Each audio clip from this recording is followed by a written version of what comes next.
Hello everyone, আমার লখনউয়ের part 3 ব্লগে আপনাদের সকলকে স্বাগত। তো আজকে আমি গিয়েছিলাম লখনউয়ের ব্রিটিশ রেসিডেন্সিতে। এটা একটা ঐতিহাসিক স্থান যা 1857 সালের প্রথম স্বাধীনতা সংগ্রামের সাথে জড়িয়ে রয়েছে। এই পুরো কমপ্লেক্স একসময় ব্রিটিশ রেসিডেন্সির বাসভবন ছিল।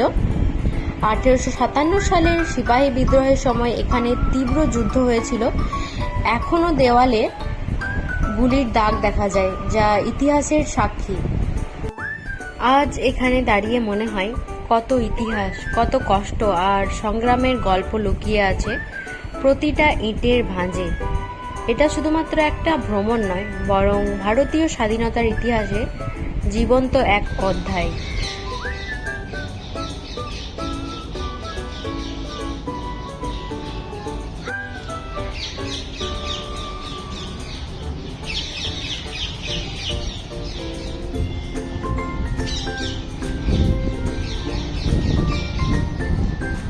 আমরা এই সমতল জায়গায় চলতে চলতে হঠাৎ এমন একটা জায়গাতে চলে এলাম আর দেখি যে নিচে একটা ঘর রয়েছে।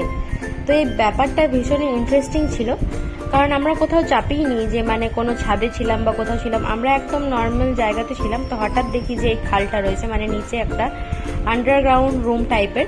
এটা বেশ ইন্টারেস্টিং ছিল।